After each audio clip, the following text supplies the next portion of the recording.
नमस्कार मित्रों, आज हम बात कर रहे हैं भूगोल कक्षा 12 का अध्याय 5 के पार्ट 2 के बारे में।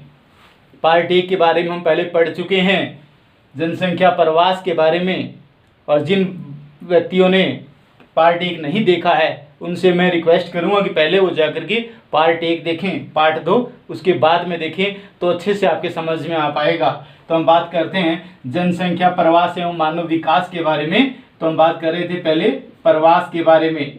प्रवास के बारे में हम अब तक पढ़ चुके थे कि प्रवास का मतलब एक व्यक्ति का अपने स्थान को छोड़कर दूसरे स्थान की ओर जाकर के स्थायी या अस्थायी रूप से बसना प्रवास कहलाता है, या स्थान परिवर्तन करना क्या कहलाता है, प्रवास कहलाता है। इसके हम 2 प्रकार देख चुके थे, आप्रवास और उत्प्रवास। और 2 कारकों की बात हम कर रहे थे, अपकर्ष कारक और प्रतिकर्ष कारक।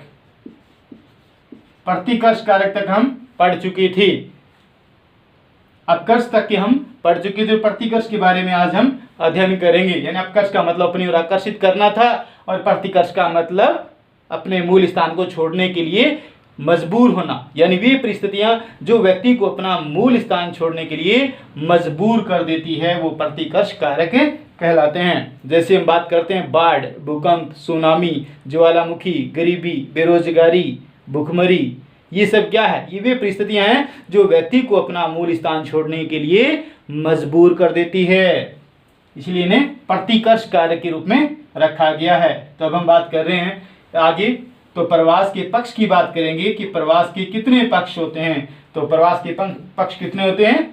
5 होते हैं। कौन कौन से होते हैं? तो नंबर 1 प्रवास का पक्ष होता है देश पक्ष, नंबर 2 काल पक्ष, नंबर 3 कारण पक्ष, नंबर 4 संख्या पक्ष, और नंबर 5 स्थिरता पक्ष। यानी प्रवास के ये 5 पक्ष जो होते हैं, इनका मूल अभिप्राय ये है कि जैसे देश से अभिप्राय है, किस देश से प्रवासी आया है, किस देश से प्रवासी आया। जैसे मान लीजिए कनाडा कोई गया है, भारत से गया है, तो कनाडा के अंदर वो क्या है?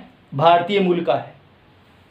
काल पक्ष यानी किस काल से, कितने समय से वो क्या हुआ है, वहां पे रह रहा है, आया है। यानी कोई व्यक्ति 5 साल के लिए जाता है, कोई 2 साल के लिए जाता है, कोई 10 साल के लिए जाता है, कोई आजीवन चला जाता है।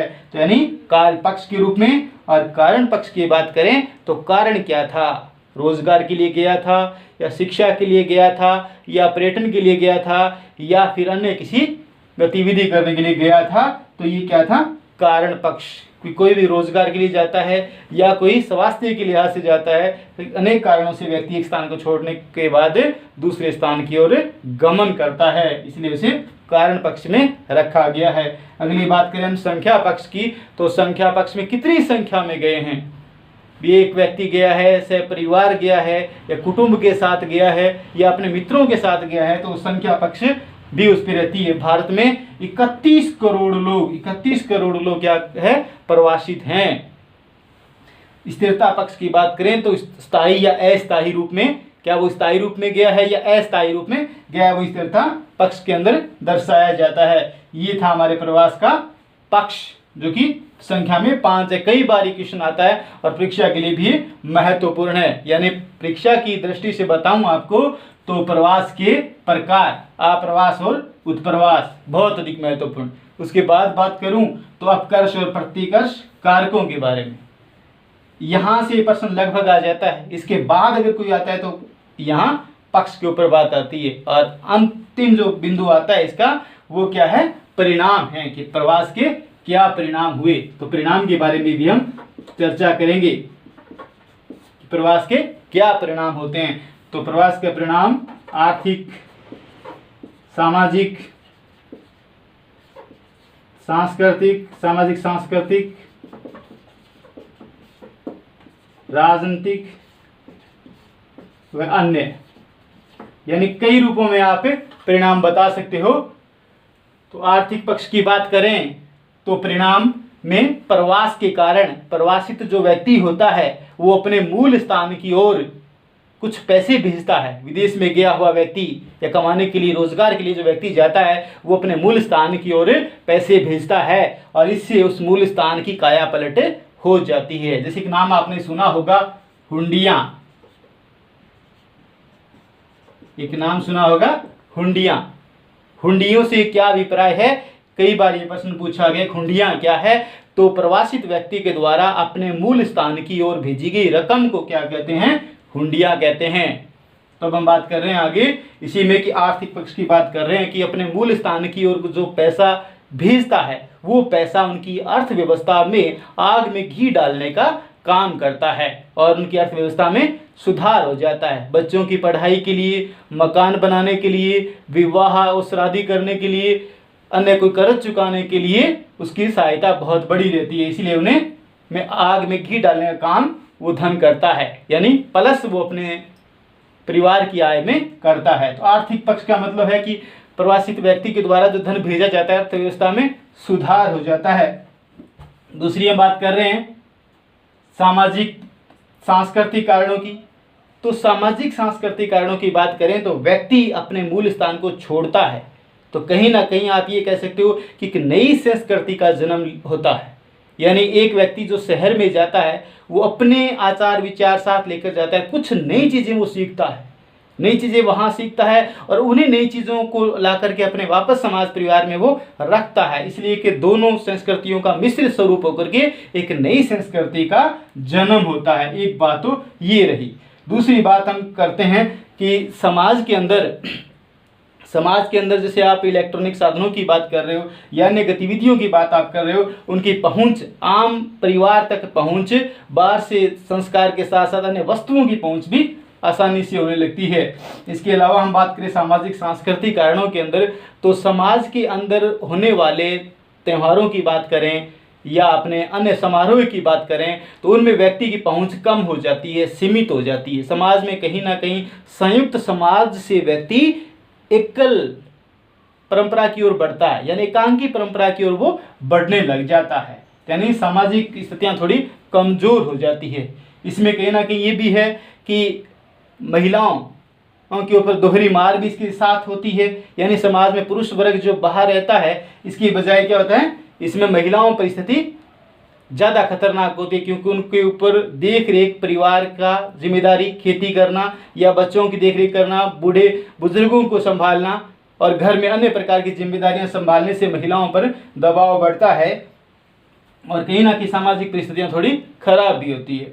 इसके अलावा हम बात करते हैं राजनीतिक कारणों की। तो राजनीतिक कारणों की बात करें तो किसी भी प्रकार से एक देश के अंदर दूसरे देशों के लोग जो आते हैं उससे वहाँ की राजनीति पर वो असर डालते हैं। जैसे कि अभी आपने वर्तमान में देखा है कि अमेरिका में रोक लगाएगी कि बाहरी इंडियंस को या चाइना को, इनके लोगों को नहीं आने देंगे, कम करेंगे क्योंकि संख्या अधिक हो रही है। एक दो देशों में और भी आपने सुना होगा कि वहाँ भी उनकी संख्या बढ़ रही है, कि सऊदीया में आपने सुना होगा कि वहाँ 15% से अधिक हम भारतीय नहीं रख सकते, इससे ज़्यादा संख्या हो रही है, इसलिए को वापस जाना पड़ेगा, यानी 2 करोड़ लोगों को वापस आना पड़ेगा। तो ये चीज़ें आपको देखने को मिलती है अक्सर कि एक स्थान पर दूसरे देश के जो लोग आते हैं, दूसरे स्थान के जो लोग आते हैं, वो कहीं ना कहीं उसकी राजनीति पर भी अपना प्रभाव डालते हैं, प्रत्यक्ष परोक्ष रूप से वो अपना प्रभाव उस पर डालते हैं। अन्य कारणों की बात करें तो हमने जैसे बात की, अन्य कारणों में की बात कर लेते हैं कि जैसे गाँव से लोग शहरों की ओर पलायन कर जाते हैं, जिससे गांव में शेष महिलाएं, बच्चे या बुजुर्ग रहते हैं तो वहां पर चोरी डकैती का जो माहौल है या समस्याएं बनी रहती है, भय बना रहता है और महिलाओं की स्थिति जो है कहीं ना कहीं क्या होती है, दयनीय भी होती जाती है क्योंकि महिलाएं दोहरी मार की शिकार हो जाती है। एक नाम आपने सुना होगा, एक पंक्ति पहले आया करती थी कि सामाजिक अपराध यानी प्राकृतिक लाभ बनाम सामाजिक हानि, यानी प्राकृतिक लाभ बनाम सामाजिक हानि महिलाओं के लिए बात कही जाती थी। क्यों कही जाती है? क्योंकि प्रकृति ने महिलाओं को लाभ दिया है, यानी महिलाओं में XX गुणसूत्र पाया जाता है, जिससे क्या है, रोग प्रतिरोधक क्षमता महिलाओं में ज्यादा होती है। ऋतुकाल जो मासिक काल जो होता है महिलाओं में, उसके कारण क्या है, रोग प्रतिरोधक क्षमता महिलाओं में अधिक होती है। लेकिन सामाजिक हानि प्रकृति के लाभ के बावजूद समाज में क्या है कि महिलाओं की स्थिति दयनीय है। कारण क्या है, सामाजिक हानि, समाज में जो मान प्रतिष्ठा, समान जो महिलाओं को बराबर का मिलना चाहिए वो नहीं मिल पाता है। इसी कारण कहीं ना कहीं उनके स्वास्थ्य पर दोहरी मार होती है, स्वास्थ्य महिलाओं का ज़्यादा कमजोर मिलता है। तो ये विशेष बात आपको अलग से बताई गई है कि इसमें XX गुणसूत्र पाया जाता है, फिर भी क्या है, अपने समाज के अंदर उनको दबा कर रखा जाता है और उनकी स्थिति कहीं ना कहीं दयनीय होती है। तो गांव में हमने बात कर ली कि चोरी डकैती का भय बना रहता है। इसके अलावा शहरों में जहां व्यक्ति जाता है तो वहां पर कहीं ना कहीं जनसंख्या जनाधिक्य हो जाती है, अधिक हो जाती है। और अधिक जनसंख्या होने के कारण क्या हो जाता है, वहां पर जनसंख्या में लिंगानुपात जो है वो क्या हो जाता है, घट जाता है, गिर जाता है। लिंगानुपात से अभिप्राय प्रति 1000 पुरुषों पर महिलाओं की संख्या लिंगानुपात कहलाती है। और वहां पर कहीं ना कहीं सामाजिक असंतुलन का भाव देखने को मिलता है, सामाजिक अपराध को बढ़ावा मिलता है। लूटपाट की बात करोगे, तस्करी की बात करोगे, भ्रष्टाचार की बात आप करोगे या अन्य प्रकार से आप बलात्कार की बात करोगे, ऐसे घिनौने अपराध वहां पर आम देखने को मिल सकते हैं। तो इस प्रकार अनेक ऐसे कारण रहे। इसमें कारण एक आप ये भी जोड़ सकते हो कि जनांगीय कारण भी आप इसमें जोड़ सकते हो, जनांगीय कारण भी बता सकते हो कि जनसंख्या के संतुलन पर प्रभाव काफी देखा जाता है। एक स्थान पर लिंगानुपात बढ़ जाता है, गांव में लिंगानुपात बढ़ जाता है क्योंकि वहां से युवा पुरुष वर्ग का प्रवास हो जाता है। और शहरों में जो प्रवासित व्यक्ति होते हैं उनके कारण महिलाओं की संख्या सीमित रह जाती है। लेकिन ये मैंने आपको भारत के संदर्भ में ही बताया है। आप बात करोगे अमेरिका की, ऑस्ट्रेलिया की, कनाडा की, तो वहाँ पर प्रवासित जो रोजगार के लिए जो प्रवासित व्यक्ति होते हैं उनमें महिलाओं की संख्या अधिक होती है क्योंकि वहाँ पर कृषि जो है विस्तृत कृषि की जाती है। और विस्तृत कृषि के कारण वहाँ पर गांव में शेष जो है यानी मशीनरीकरण से कृषि होती है और शेष पुरुष रहते हैं, महिलाएं रोजगार के लिए बाहर चली जाती है। तो गांव में वहाँ लिंगानुपात घट जाता है और शहरों में लिंगानुपात बढ़ जाता है। तो ये स्थिति पश्चिमी सभ्यता की बात करोगे तो वहाँ ये स्थिति विपरीत है। ये थी हमारी आज की क्लास पार्ट 2। अगली बात हम करेंगे मानव विकास के बारे में पार्ट 3 में। लेकिन आप ध्यान से पढ़ें, इसको आप 1 से 2 बार पढ़ेंगे तो आप जीवन भर नहीं भूलेंगे। आप चैनल को सब्सक्राइब कर लें ताकि आपको सभी प्रकार की क्लासें बहुत जल्द आपको लाइव क्लासें भी अपने द्वारा मिलेगी। और साथ में आप बेल आइकॉन भी दबा दें, घंटी दबा दें ताकि हमारे द्वारा डाले जाने वाले वीडियोस आपको समय समय पर मिल सके, पता लग सके आपको। और आपको पहले बताया जाता है, पहले दिन बताया जाता है कि कल हम क्या डालने वाले हैं। थोड़ा सा आप इस पर भी ध्यान रखें। प्लीज़ लाइक, शेयर, कमेंट जरूर करें। धन्यवाद।